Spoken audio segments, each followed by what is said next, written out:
So you said people aren't focusing on ratios. Right. So what do you mean by that? So a lot of times when people have income coming in, they focus on the big, sexy top line number. So they say, oh, I made $1 million. You know, I'm doing really, really well. But they're not looking at things like gross profit margin, net profit margin. They're not paying attention to, you know, what percentage they're paying themselves or employees.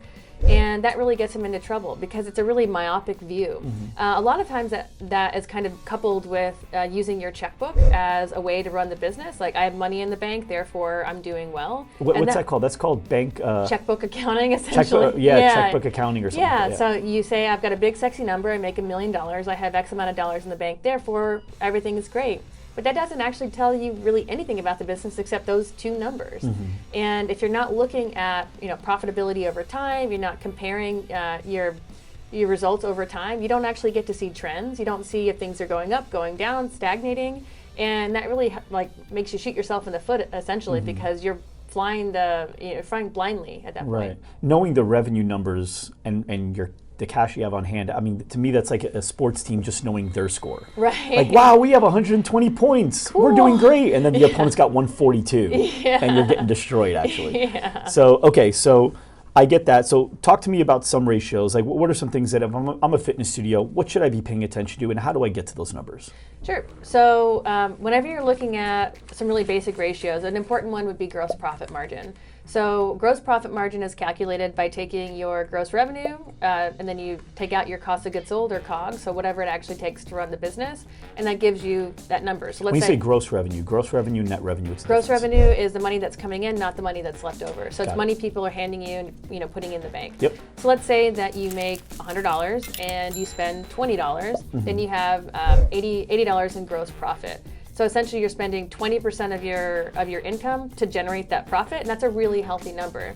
When things go wrong is when you're spending way too much money on your cost of goods sold or cost of sales, so or anything COGS, COGS, whatever it takes to drive the revenue, and now your gross profit's a lot less than you expected.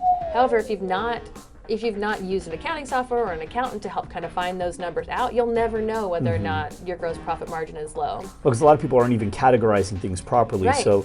So you got your revenue, that's everything that's coming in. Yep. And then you have your cost of goods sold, which is different than your operating expenses. Exactly. Right? So your cost of goods sold is what does it cost me to actually create and deliver these products? Right. And then you actually need to take it a step further though, because I don't want to, if I'm a business, I'm a gym and I have membership income and I have supplement sales and I have apparel sales and I have all these kind of different things that I need to be tracking. If I'm dumping everything into sales and all my cost of goods sold are dumping straight into COGS, I can't extrapolate, is my apparel, you know, am I losing money on apparel or is it not trending like I want it to be? So you really need to have a lot more detail in order to really understand the performance of the different, you know, profit centers or areas of your business. Like with our business, we have like every type of income that we have broken up in different lines. Yeah. We have every type of expense broken up in different lines, and then we can categorize those together. Yeah.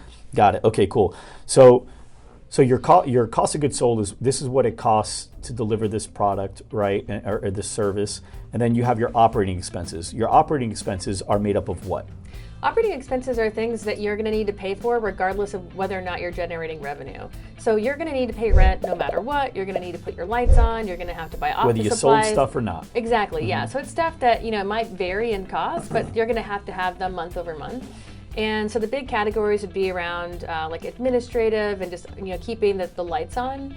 And I think a lot of times when people are going out and spending money, you know, at Target or Costco or whatever, they're not really thinking, does this fit in my budget? Because you've never broken it out or even like spent the time to understand what's reasonable to spend in, you know, in that area of your business. Right. And then when you take your revenue and you subtract your cost of goods sold and your operating expenses, now that's everything. Now you have your net profit. Yep, your net profit. That's exactly right. What's a healthy net profit for a fitness studio, like percentage-wise? 15% is a really healthy net profit. So if you bring in $50K a month, you want to be able to bring in about $7,500 per month in overall profit.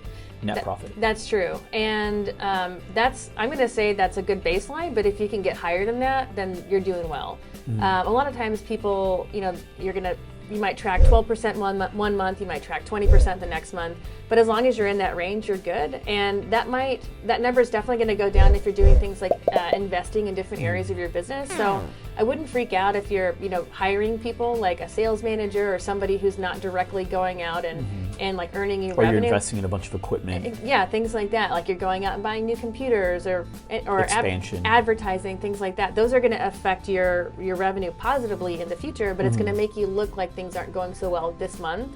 So as long as there's a plan and you're not just overspending just because you're not paying attention to it, then I think you're in good shape. Yeah, so for us, we aim for about 20% That's great. net profit. Yeah. And if we can get more, we get more, which is great, but we need to get at least 20%. But it's definitely not per month. It's by the end of the year. Yeah. We want to close out at that because the 2 months leading up to GSDCon, we lost money. We were negative net profit. Yeah.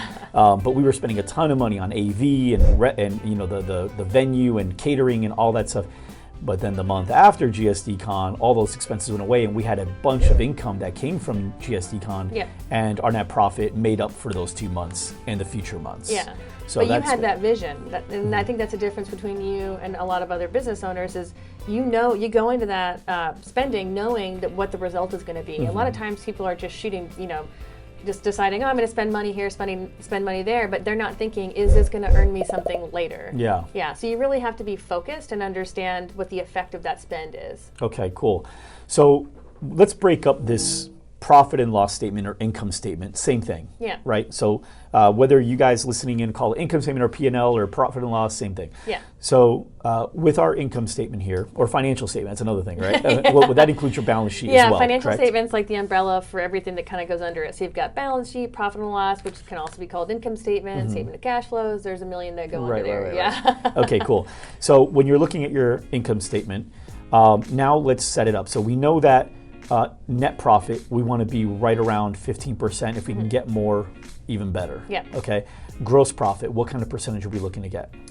So you're going to spend 20% of your revenue on COGS, so it would be 80% gross profit. Okay, so after you spend your cost of goods sold, you should have 80% left over. And then once you spend everything, including your operating expenses, your rent, everything, 15% left over. Anything more than that, it's great. Okay, awesome. Why is it important? Why is net profit important? Why is 15%? Why not 10? Why not 12? Well, you really need to have some extra money sitting around to be able to invest in the business in the future. So if you have nothing left over, you'll never be able to hire proactively rather than reactively. You won't be able to make improvements to your space because you won't have cash available. You won't be able to pay officers or owners of the business. And depending on your structure, you'll get paid in different ways. Or protect yourself if something happens. Protect yourself, yeah, for sure. You need to make sure that you've got something set aside. And I mean, a small business is a huge investment of time and resources. And it also, if your business doesn't do well, if you're one of those 50% that fail, then you're going to let a ton of people down who have to go and find new work. So you need to really make sure that you're setting yourself up for success by having that money set aside, like a cushion, for the business. When it comes to your employees' pay, when it comes to your pay, what should the CEO get paid? And that may change depending on how big or small their business is, right? But how should a CEO be paid? And then also, how should the overall salary cap for all the employees beneath the CEO that's working for the CEO be factored? Sure. So CEO should really be paid 15% of gross revenue. And that can change from month over month. Maybe 1 month you need to take your pay back down a grade. So you need to have a 15% net profit after paying the CEO 15%. Yes, exactly. So that's how we built it. I built that into our profit. I want to make sure that I'm paid, because if I'm not paid, then I'm not able to pay my bills and the business doesn't go on. I think a lot of times people forget or pay themselves last. I pay myself first because I want to make sure that I can keep employing all the people at AccountingProse. Right. So you need to pay yourself about 15%. Then again, if you need to invest in other areas of your business, you can always scale it back. You can scale it up, but that's a good point. For your employees, 20% is pretty average. And this information comes from a few different places. So Ursa and BizMiner, and there's some ratios done by Zen Planner, and there's kind of a range. I see anywhere from 20 to 45%, but I think 20-25% is probably a good place to be, because then you have more money left over to pay yourself, more money to pay. 20 to 25% is hard, especially in the beginning. It's really, really hard. Yeah, and you're going to invest. Or in growth mode. If you're in growth mode, that number's going to go up. Yeah. So take this with a grain of salt. All businesses are not the same, but generally speaking, 20-25% is a good thing to shoot for. So if the business is doing $100K, having a $25,000 budget for salary. Right, exactly. Now, salary, that includes payroll taxes, that which is typically going to be about how much? 15% is a good. So if you're already paying $20,000 in salary, every employee that you're paying actually costs you 15% more than they're even collecting from you. Right, and a lot of times whenever I'm working with fitness studios, they kind of decide that somebody's going to be a contractor versus an employee, and that can get you in a whole heap of trouble. Just because if you don't pay them as an employee, then you can avoid payroll taxes. So you're not paying in, to Social Security, Medicare, things like that. And if you get in trouble with that with the IRS, they will go back and collect all of the employer and the employee tax back to the point in which you hired them, and will penalize you from that point forward. And the penalties are not cheap. They're crazy, yeah. And so sometimes you can go back 2 years, even longer. And then that normally happens because it's getting kicked off by a labor, like they're going out and trying to get unemployment insurance, and they realize they're not really an employee, which kicks off so many other audits.